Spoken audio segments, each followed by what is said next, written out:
Hey everyone, it's Chris Barnes from East Brunswick Public Library, and we're back with another episode of Read, Watch, Listen, where we talk to members of the community to see what they've been enjoying from the library and how you can find it. Today we have a very special guest. He's a pediatric oncologist. He's involved in a million different community groups. He is a super library user. He's also a member of the East Brunswick Board of Education. I would like to introduce everyone to Wilbur Pan. Wilbur, thank you for being on the show today. Oh, thanks for having me, Chris. I'm really happy and honored to be here. Well, thank you for being on the show. Now, I have a question for you, knowing how busy you are. You're a very well-established professional. You're on the Board of Education. You're very active in the community. You're a super family-involved person. How do you manage to get everything done? That's a really good question. I mean, given the day job and what I've done throughout my life, I know that finding time to do stuff is always an issue, but I've also learned that if you are really interested in doing something, you'll manage to find the time for it. So it's just a matter of setting priorities and whatnot. And somehow I just managed to make it work. No, that's very cool. And I did hear a rumor that you are part of a musical group. Oh, yeah. So, yeah, I'm in a band called Blaming Ray. We've been together through a few different lineups since 2019. So it's been a few years now. I've actually played music all my life. Back when I was younger, I grew up in Chicago. I played in bands, back then, played guitar. Back then, I actually played on the blues scene in Chicago as well as the punk scene, which was a lot of fun because I didn't plan this, but looking back, it was really great training for being a musician because the blues club experience taught me how to really listen to other musicians and play off of them and sort of put together a song on the fly. Because oftentimes the singer would just say, shuffle in G, and that's all we would get. And then he'd pick whatever song he would want to sing. While the rest of us were trying to sort out, okay, who's going to take what solo, where, and when, and all that. But the punk bands taught me how to play really tight. And between the two of them, it was just a great experience for me. And then we moved to New Jersey, and then the kids came along, and then all my guitar stuff went into the basement, which is a pretty common story. But then some years ago, a friend of mine who's a drummer and who knew I played guitar just called me up and asked me if I wanted to get together with some guys that he had been playing with. I said, sure, I haven't done this in a long time. Let's give this a try. And long story short, it worked out. The weird thing is that this is your basic cover band.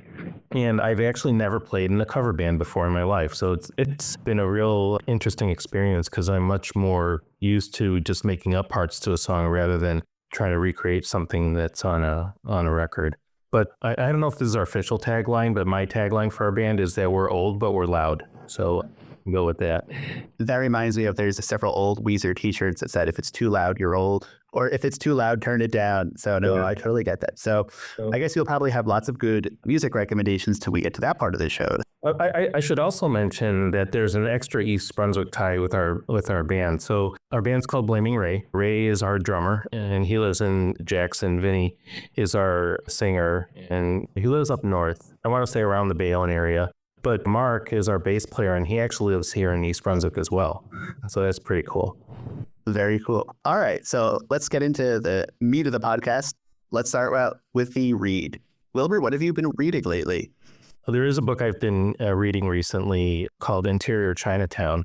Mary turned me on to that book because she found it first and read it and said that she liked it okay, but she thought I might like it. And I'm actually enjoying it quite a bit. I'm still working my way through the book. I'm not going to say too much about what it's about because this is one of those books where you kind of have to sort out what's going on and it's not really clear at the beginning. And I think I figured out what's happening here.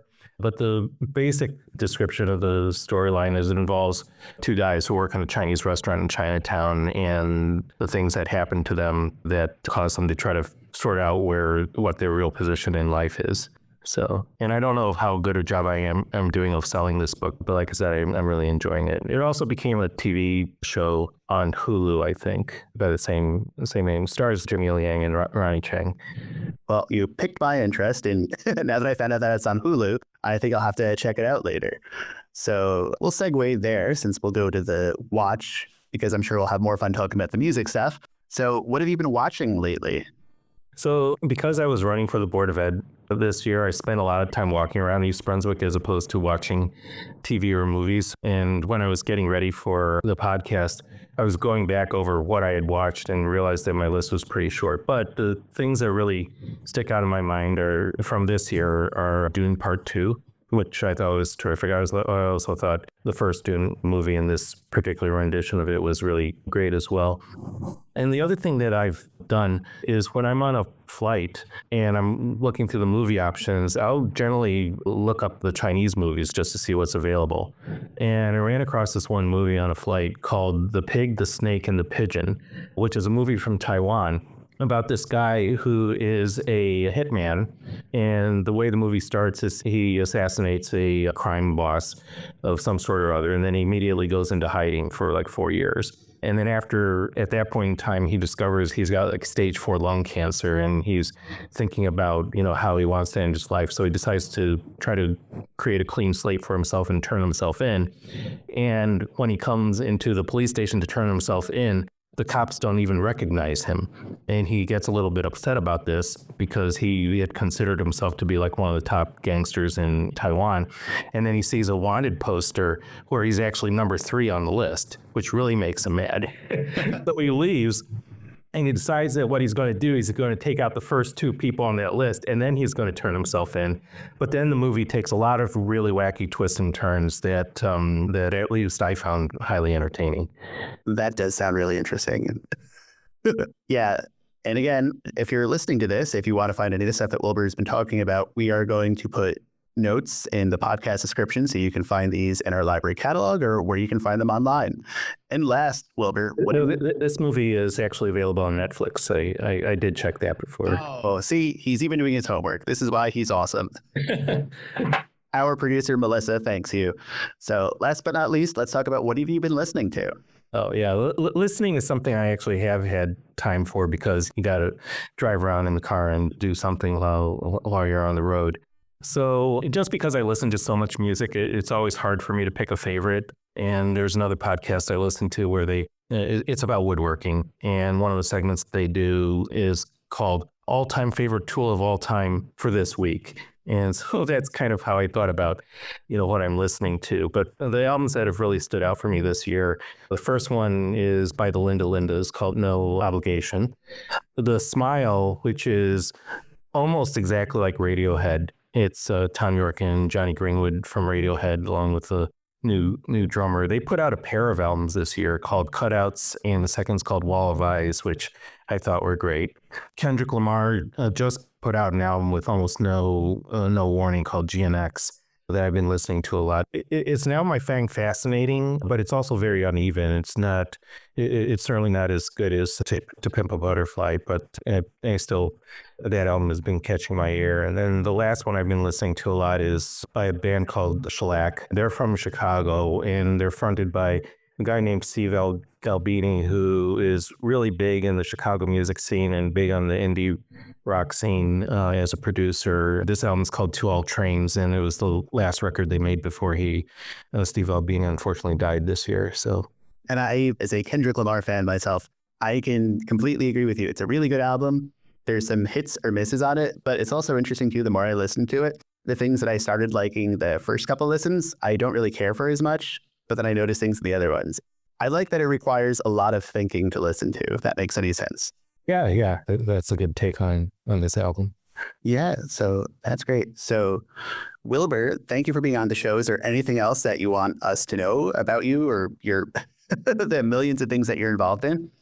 Let's see. Well, now that I'm on the East Brunswick Board of Education, I'd be remiss in saying that everyone in East Brunswick should be interested in what happens with the school system, regardless of whether or not you have kids in the school system still or not. Because, to my mind, and I know Mayor Cohen has mentioned this recently, the schools are still the reason why people come to East Brunswick. And it's in everybody's interest that we have a good, strong school system, that it requires input from the community. And that's something that I felt strongly about and something that I talked a lot about over the past several months to people in town. I'll give that a plug. Let's see, the East Brunswick High School Drama Club is putting on Mamma Mia this spring as the spring musical. That should be a really good production.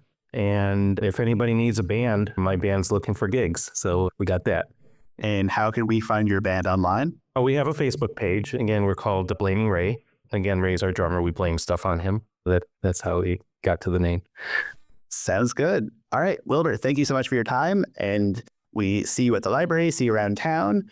Again, all of Wilbur's recommendations will be in the show notes, so you can check them out later. Special thanks, as always, to our producer, Melissa Hosick. For more East Brunswick Public Library podcasts, you can find them online at ebpl.org/podcast. And I'm Chris Barnes. Thanks for listening.